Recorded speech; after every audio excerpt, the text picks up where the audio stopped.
નમસ્કાર વિદ્યાર્થી મિત્રો, હું સાગર કાછડિયા વેદ ડિજિટલ એજ્યુકેશનમાં આપ સર્વે વિદ્યાર્થી મિત્રોનું હાર્દિક સ્વાગત કરું છું. આજે આપણે ચર્ચા કરવા જઈ રહ્યા છીએ ધોરણ 9 વિષય વિજ્ઞાન ચેપ્ટર નંબર 12 અન્ન સ્ત્રોતોમાં સુધારણા, જેમાં આજનો આપણો પ્રથમ પ્રશ્ન જે છે કે વિવિધ પાક માટે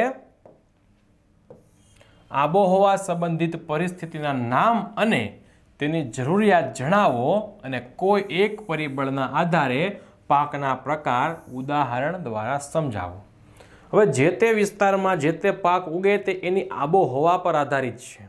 જેમ કે આપણે ગુજરાતની આપણે ચર્ચા કરીએ તો ગુજરાતમાં આપણે જે પાક પાકે છે એ પછી આપણે એમ કહીએ કે અસમમાં થવા જોઈએ તો અસમમાં ન થાય, અને અસમમાં જે પાક પાકે છે એ ગુજરાતમાં ન થાય. શું કામ?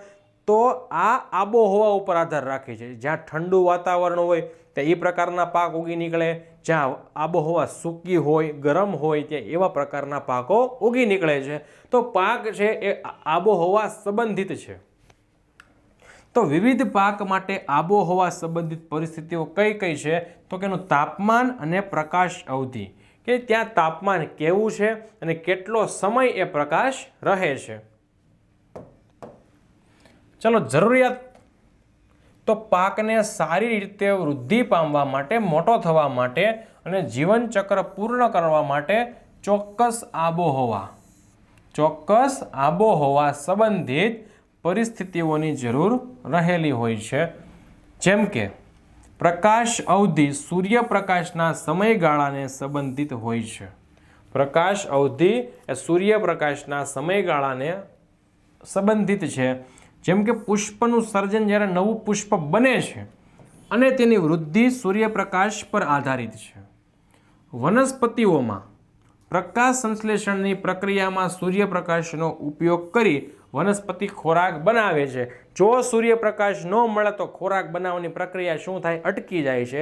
એટલે કે સૂર્યપ્રકાશ ઉપર એ ખોરાક બનાવવાની પ્રક્રિયા આધારિત છે. અને જ્યાં પ્રકાશ સંશ્લેષણ શબ્દ વાપરેલો છે, આનો અર્થ શું થાય? તો એનો અર્થ એવો થાય કે વનસ્પતિ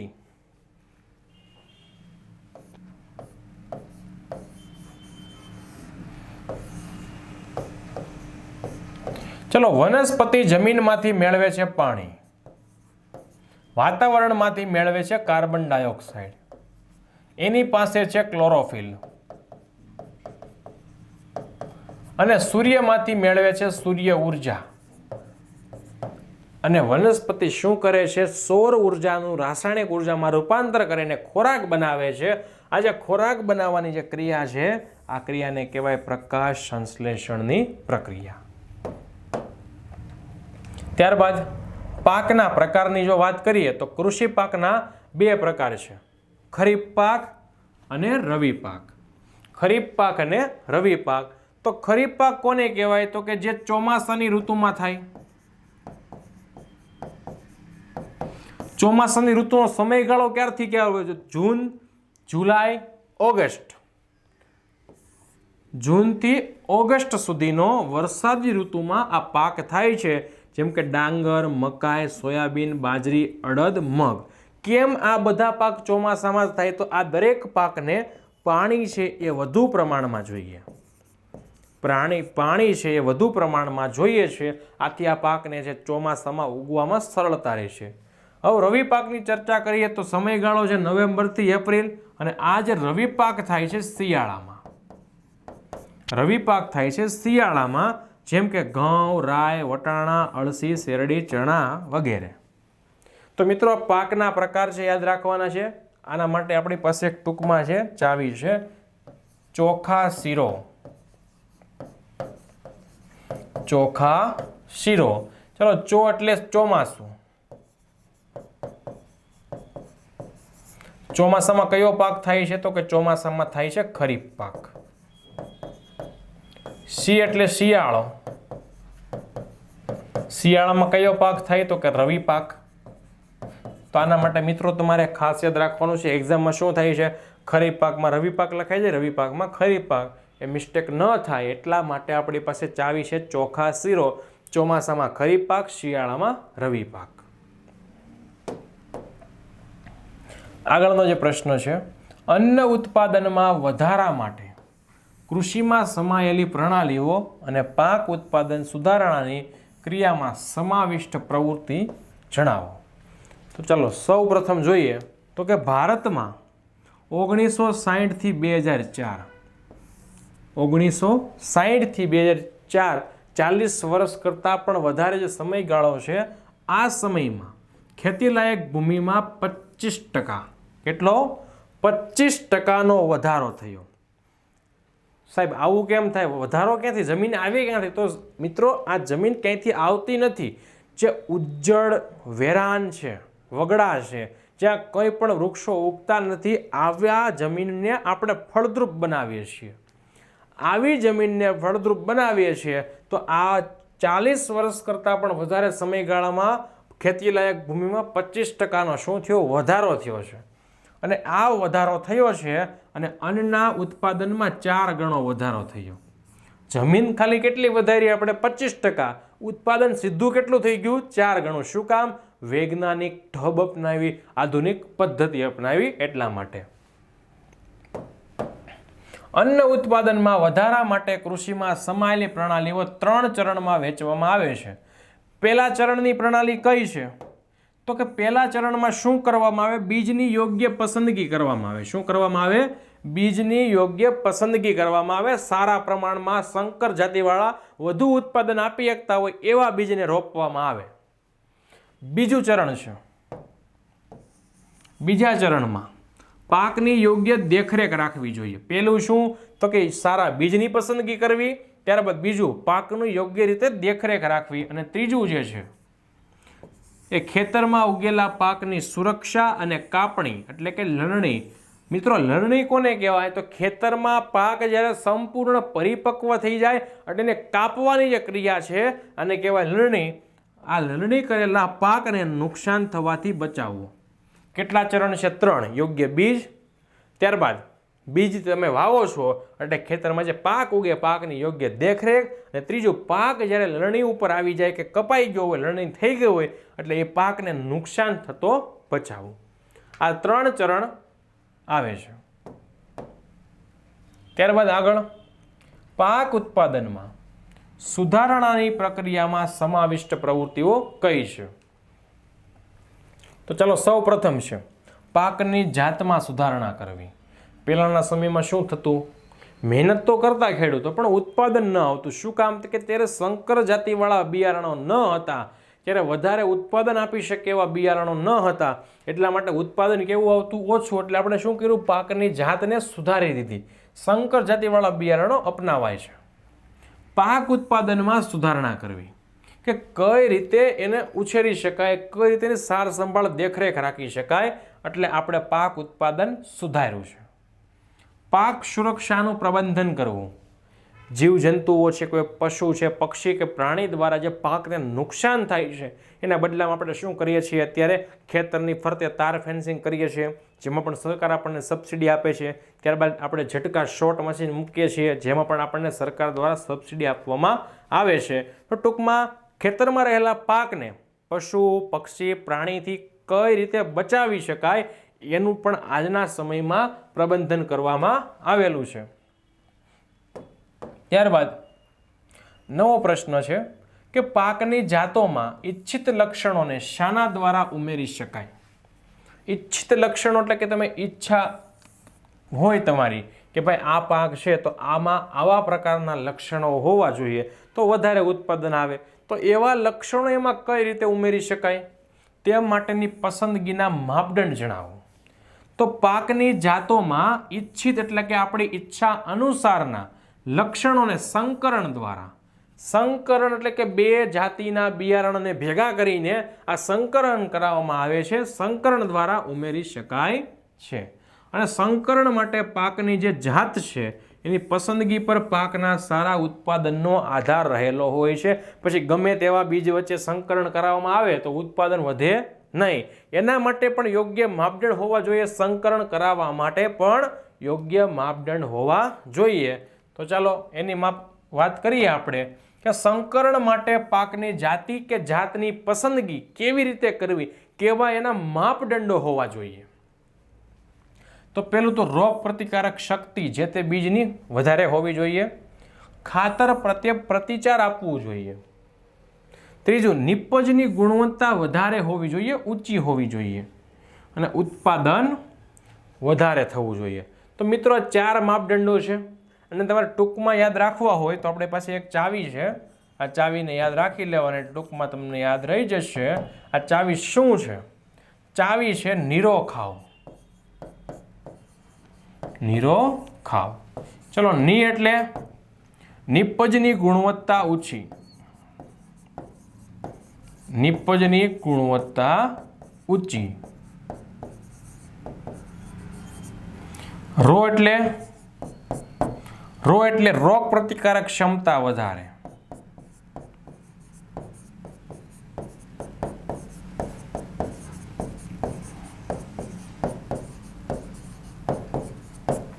ત્યારબાદ ખા એટલે ખાતર પ્રત્યે પ્રતિચાર.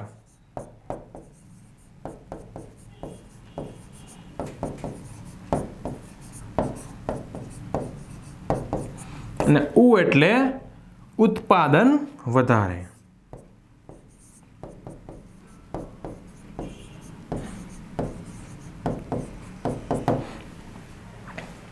મિત્રો, આ 4 માપદંડો છે. જે તે બીજ વચ્ચે સંકરણ કરાવવું હોય એના માપદંડ છે. નીરો ખાવ, નિપજની ગુણવત્તા ઊંચી, રોગ પ્રતિકારક ક્ષમતા વધારે, ખાતર પ્રત્યે પ્રતિચાર અને ઉત્પાદનમાં વધારો. આ રીતે તમને ટૂંકમાં યાદ રહી જશે. તો આ ચાવીને તમારી નોટબુકમાં કે ટેક્સ્ટ બુકમાં તમારે લખી લેવી. હવે આગળ વધીએ. આગળનો જે પ્રશ્ન છે કે પાક સુધારણામાં સંકરણ સમજાવો અથવા તો સંકરણના પ્રકાર જણાવી તેની માહિતી આપો અથવા કૃષિ પાકમાં જનીન બંધારણમાં સુધારો કરવાની પદ્ધતિ સમજાવો. તો ચાલો, પાક સુધારણામાં પાકની જે જાતો છે એમાં આપણી ઈચ્છા અનુસારના સારા લક્ષણોને સંકરણ દ્વારા આપણે ઉમેરી શકીએ છીએ. એટલે કે તમારે છે અહીંયા જો આ પુષ્પનો રંગ બ્લુ છે, અહીંયા પિંક છે. હવે મારે શું કરવું છે કે હવે નવું જે પુષ્પ આવે એમાં બંને રંગ હોવા જોઈએ. તો આ બંને વચ્ચે હું શું કરાવીશ? સંકરણ કરાવીશ. તો મને જે નવી જાત મળશે એમાં બંને રંગના પુષ્પ હશે. અથવા તો ચાલો, મારે એક પુષ્પમાં 2 રંગ નથી જોતા, મારે 2 એમાં જેટલા પુષ્પ આવે આ બેયના કાં તો બ્લુ હોવો જોઈએ કાં તો ગુલાબી હોવો જોઈએ. તો એ પ્રમાણે સંકરણ કરાવીશ કે જેથી એમાં દરેક પુષ્પમાં સંપૂર્ણ રંગ રહે. એટલે કે એકનો બ્લુ આખાનો બ્લુ હોય તો બીજા આખાનો શું હોય? ગુલાબી હોય. તો આ રીતે તમારી ઈચ્છા પ્રમાણેનું તમે જે લક્ષણો ઉમેરવા ઈચ્છો છો આ લક્ષણો એ સંકરણ દ્વારા ઉમેરી શકાય છે. તો વિવિધ આનુવંશિક લક્ષણોવાળી વનસ્પતિઓમાં સંકરણ કરાવતા જનીન બંધારણમાં સુધારો કરવામાં આવે. આ સંકરણમાં શું કરવામાં આવે? તો કે જે જનીન બંધારણો છે, જે લક્ષણોનું આગળની પેઢીમાં વહન કરવાના છે, આ જનીનને શું કરે છે? એને બદલે છે, એનું બંધારણ બદલાવે છે. એટલે જે નવું બીજનું ઉત્પાદન થાય છે એ બીજમાં બદલેલા જનીન આવેલા હોય, તમારી ઈચ્છા મુજબના એડ થયેલા એમાં લક્ષણો પણ હોય છે. જેમ કે સંકરણના પ્રકાર તો 3 છે કે અંતરજાતીય સંકરણ, આંતરજાતીય સંકરણ અને આંતર પ્રજાતીય સંકરણ. અંતર એટલે કે એક જ જાતિની વનસ્પતિઓને 2 જુદી જુદી જાત વચ્ચે સંકરણ કરાવવામાં આવતું હોય. ખાસ યાદ રાખજો, અંતર એટલે કે જાતિ કેવી છે? એક જ જાતિની વનસ્પતિની 2 જુદી જુદી જાત વચ્ચે. એક જ જાત કેવી છે એની એક જ. માની લો એક્ઝામ્પલ તરીકે તમને આપું ઘઉં. હવે ઘઉંના અલગ અલગ હોય જાતિ. આમ જો મૂળ જાતિ કેવી છે એક, એમાં અલગ અલગ લોકવન, ટુકડા, બંસી, આ અલગ અલગ વનસ્પતિનું શું કરાવવામાં? સંકરણ. જાતિ એક ઘઉં, પણ અંદરના ભાગ કેવા? લોકવન, ટુકડા, બંસી, આ બધા અલગ અલગ. તો આ અલગ અલગ છોડની અલગ અલગ વનસ્પતિની 2 જુદી જુદી જાત વચ્ચે સંકરણ કરાવવામાં આવે એને કહેવાય આંતરજાતીય સંકરણ. એટલે કે એક પિતૃમાંથી 2 છોડ બને છે તો બનતા છોડનું શું કરવામાં આવે? એકબીજામાં સંકરણ કરવામાં આવે. ત્યારબાદ આંતરજાતીય સંકરણ. તો એક જ પ્રજાતિની વનસ્પતિઓની બે જુદી જુદી જાતિઓ વચ્ચે કરાવવામાં આવતું સંકરણ. અહીંયા શું છે? એક જ જાતિ છે, અહીંયા એક જ પ્રજાતિ છે. ફોર એક્ઝામ્પલ તરીકે તમને ઉદાહરણ આપું તો ઘઉં અને જુવાર માની લો કે એક જ પ્રજાતિના છે, એક જ પ્રજાતિના છે, અને એક જ પ્રજાતિની વનસ્પતિઓની બે જુદી જુદી જાતિઓ વચ્ચે, આ બંનેની પ્રજાતિ એક, એ વનસ્પતિની બે જુદી જુદી જાતિઓ વચ્ચે, એટલે કે માનો કે આના જે પ્રકાર છે આમાંથી કોઈ પ્રકાર લઈ લો, આના કોઈ પ્રકાર છે આમાંથી કોઈ પ્રકાર લઈ લો, એટલે શું કીધું? એક જ પ્રજાતિની વનસ્પતિની બે જુદી જુદી જાતિઓ વચ્ચે. ખાસ મિત્રો યાદ રાખજો, આમાં છે ને લોચો થવાનો છે, એટલે હજી એકવાર કહું છું, ખાસ અને સમજવાનું છે. એક જ પ્રજાતિ, ચલો આ બેન પ્રજાતિ કેવી છે? ફોર એક્ઝામ્પલ એક જ છે, વનસ્પતિની બે જુદી જુદી જાતિઓ, એટલે કે આની ઘઉંની એક જાત લઉં, એક લઉં જુવારની જાત, આ બંને વચ્ચે સંકરણ કરાવવું, આને શું કહેવાય?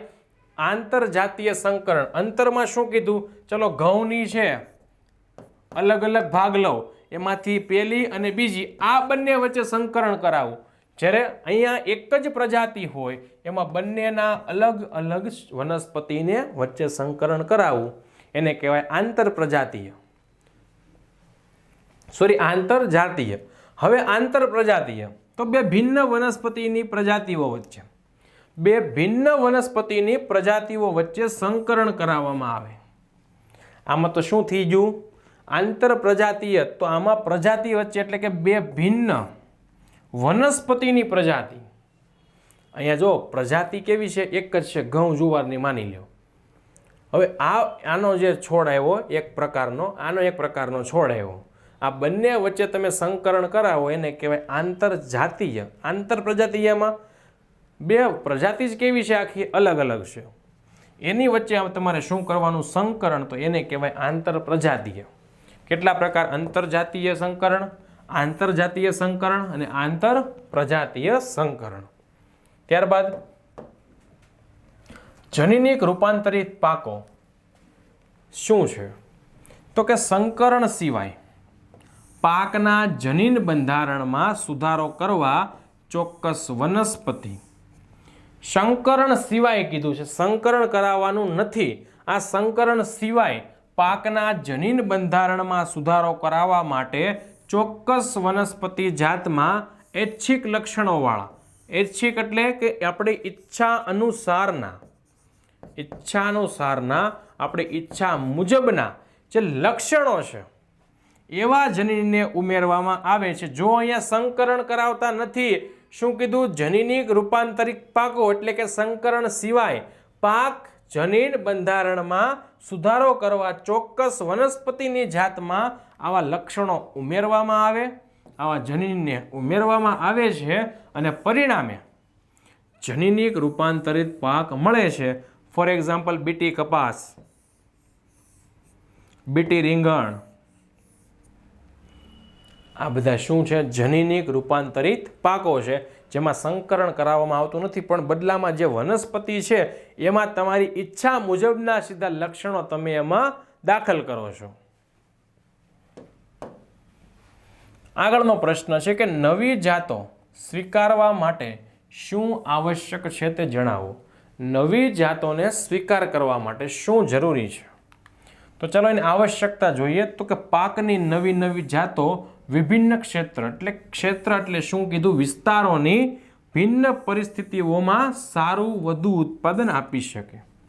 માનો કે આપણી જમીનમાં છે કપાસનો પાક વધુ થાય છે, તો બીજી કોઈ રાજ્યમાં તમે જાઓ છો તો ત્યાંની જમીનમાં કપાસનો પાક છે એ જમીનને માફક આવતો નથી, એટલે કે પાકને જમીન છે એ માફક આવતી નથી, એટલે પાકનું ઉત્પાદન, કપાસનું ઉત્પાદન ત્યાં બીજા રાજ્યમાં ઓછું હશે, ત્યાં બીજો કોઈ એવો પાક હશે જેનું ઉત્પાદન વધારે થાય. હવે એ પાક તમે અહીંયા આપણી જમીનમાં રોપો, અહીંયા જમીનમાં વાવો, તો આપણી જમીનમાં એનું ઉત્પાદન વધારે નહીં આવે.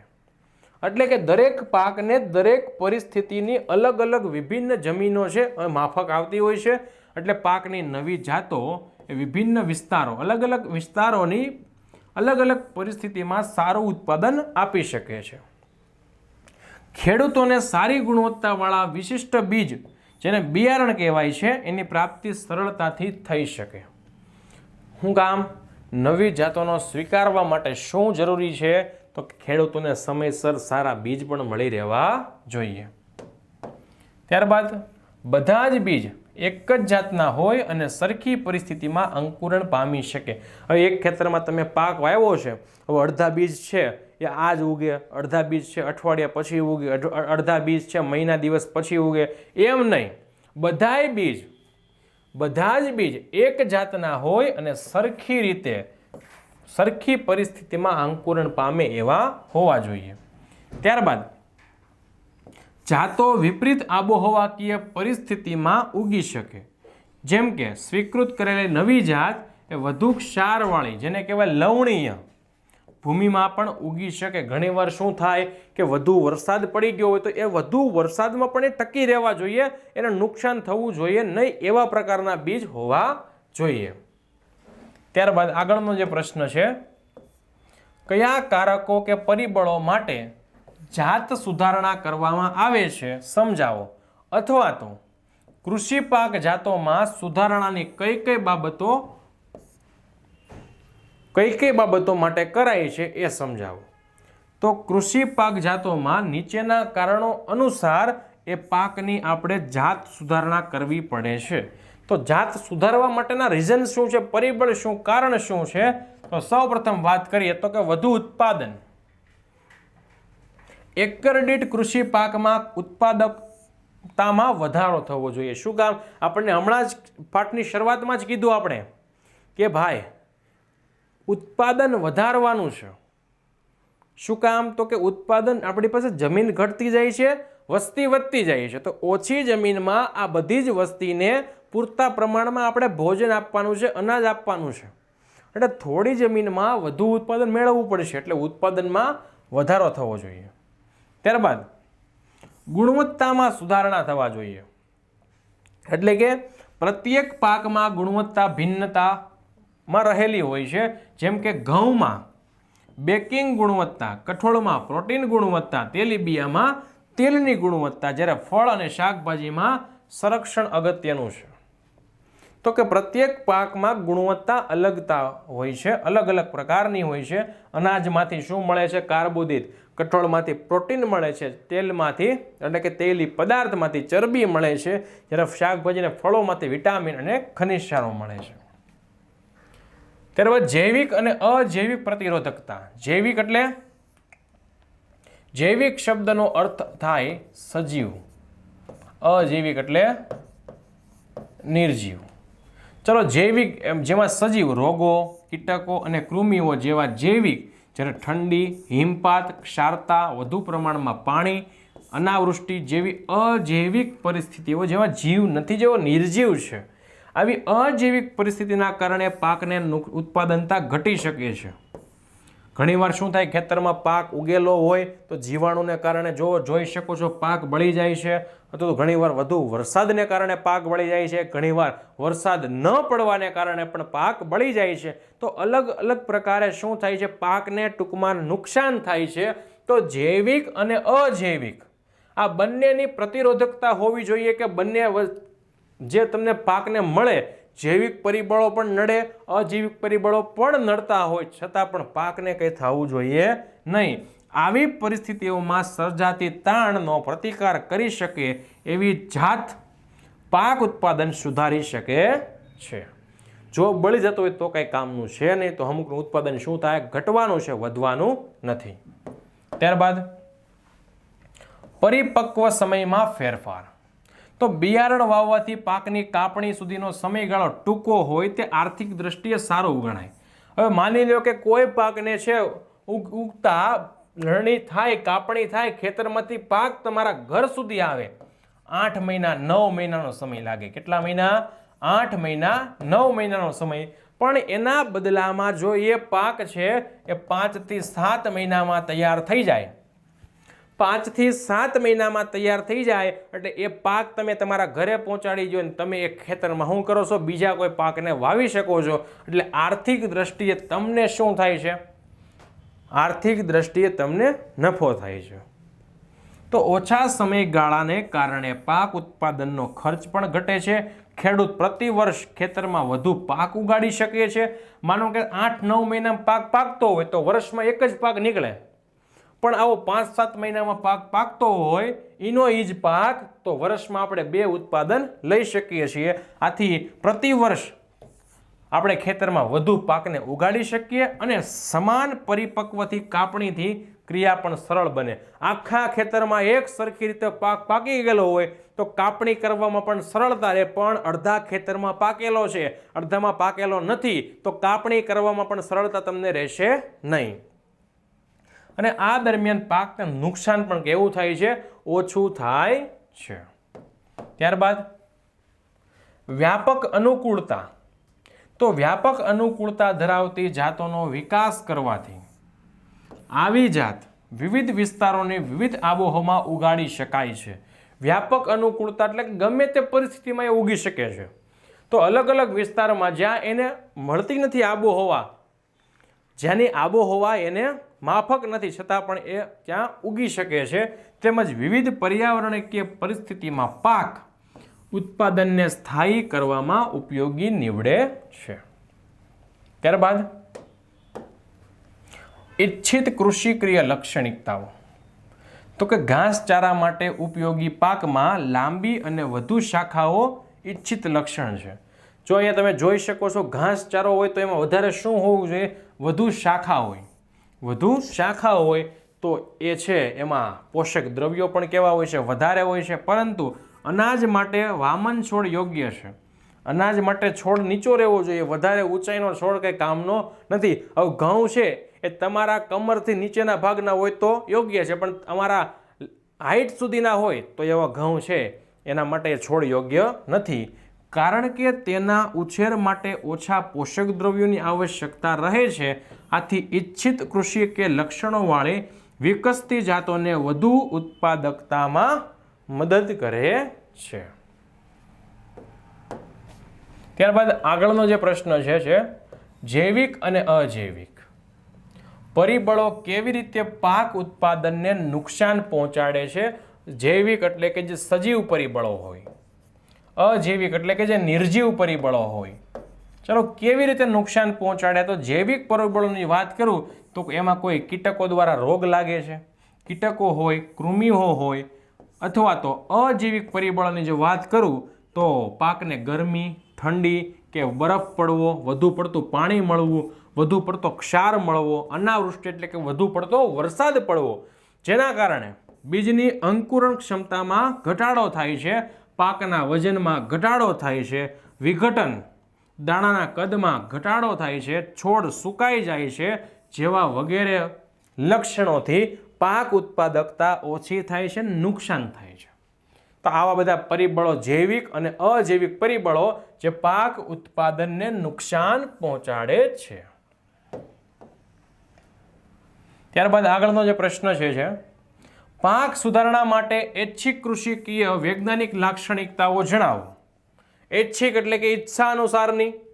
તો પાક સુધારણા માટે ઘાસચારાના પાક માટે લાંબી ને વધુ શાખા હોવી જોઈએ, પણ અનાજ માટે છોડ કેવો હોવો જોઈએ? વામન.